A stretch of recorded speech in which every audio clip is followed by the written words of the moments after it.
Hello అండి. Welcome back to our channel Sai talks 29. Summer special mango పప్పు ఎలా తయారు చేసుకోవాలో ఈ వీడియోలో చూద్దాం.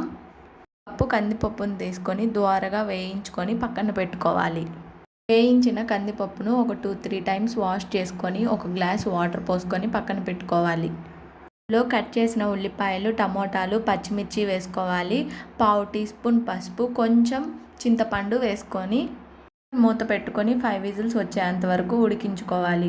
ఉడికించుకున్న పప్పులో మనం రుచికి తగ్గట్టుగా ఉప్పును యాడ్ చేసేసుకొని మనం మెత్తగా ఎనుపుకోవాలి పప్పుని. పప్పు ఎనిపేటప్పుడు గట్టిగా ఉంటే కొంచెం వాటర్ యాడ్ చేసేసుకొని మనం లూజ్గా చేసేసుకోవాలి. ఉడుకున్న పప్పును పక్కన పెట్టేసుకొని తాలింపు కోసం స్టవ్ ఆన్ చేసి గిన్నె పెట్టుకొని ఆయిల్ వేసుకోవాలి. ఆయిల్ హీట్ ఎక్కాక అందులో తాలింపు దినుసులు వేసుకోవాలి. తాలింపు దినుసులు కొంచెం ఎర్రగా వేగాక అందులో ఎండుమిర్చి, ఉప్పు మిరపకాయలు ఉన్నా కానీ వేసుకోవచ్చు. పప్పులో చాలా టేస్టీగా ఉంటాయి. ఎర్రగా వేగాక అందులో కట్ చేసుకున్న ఉల్లిపాయలు అలాగే దంచిన తెల్లగడ్డ వేసుకోవాలి. తర్వాత కొత్తిమీర, కరివేపాకు కూడా యాడ్ చేసేసుకొని అవి కూడా ఎర్రగా వేగేంత వరకు కలిపేసేసుకోవాలి.